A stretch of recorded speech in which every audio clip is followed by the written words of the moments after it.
I enjoy painting colorful scenes, but some beautiful scenes in nature aren't colorful. If you've ever been to New England or along the West Coast, the mood there can best be expressed with neutrals. And just as a colorful painting is enhanced with the contrast of gray, so too is a neutral painting enhanced with a touch of color. Once again, I'm pre-wetting the page, except for a few areas saved as white paper. I start by applying warm and cool, colorful light washes.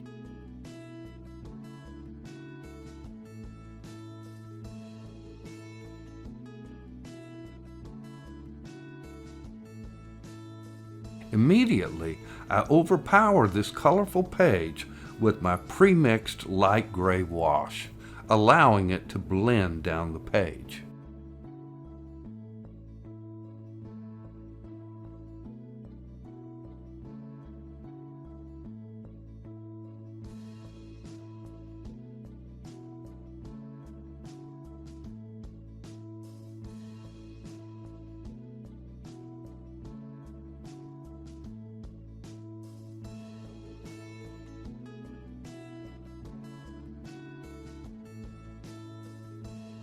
I'm lifting out a few secondary lights by blotting with a paper towel.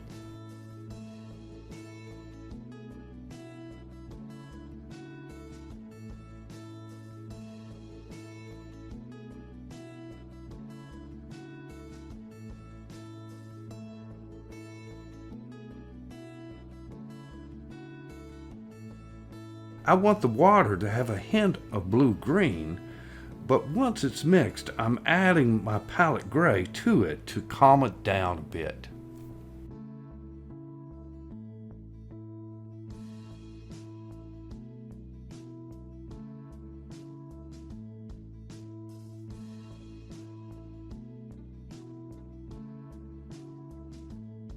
This same procedure of neutralizing color by adding gray to it, either in the palette or on the page, is repeated in the trees, rocks, and far shore as well.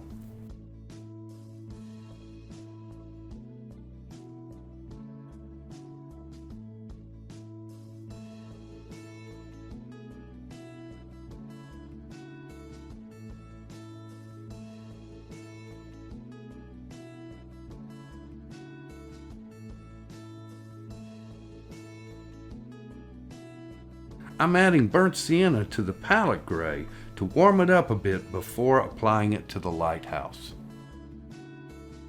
I want the grays to have as much variety as possible: warmer, cooler, lighter, darker.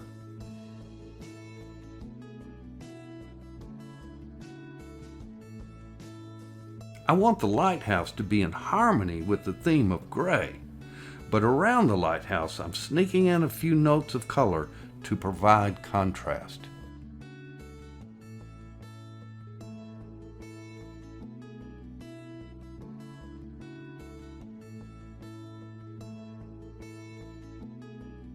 The process of mixing color into gray in my palette and on the page continues in the middle value range.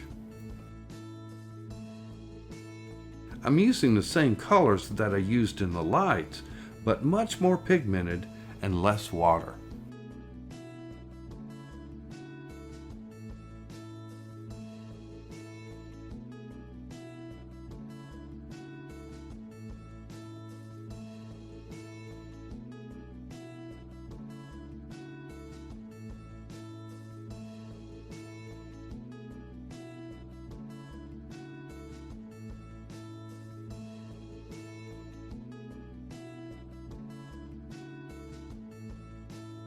I'm mixing nice strong darks with ultramarine blue and burnt sienna and applying in, on, and around the main character of the lighthouse.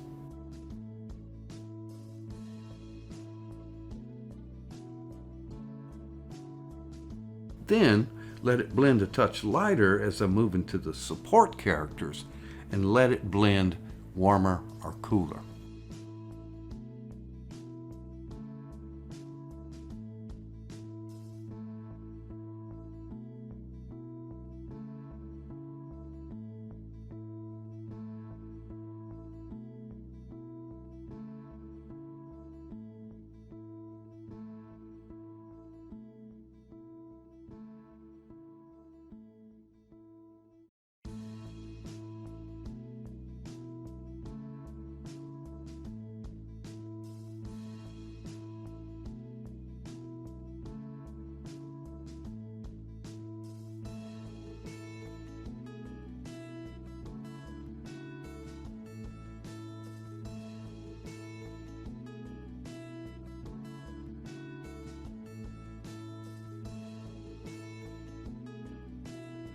I'm always surprised at how much more finished a painting looks when it's put in a mat. The finished painting is harmonious in that it expresses the neutral grays found along the Maine coast, emphasized by a few hints of color contrast that make the grays come alive.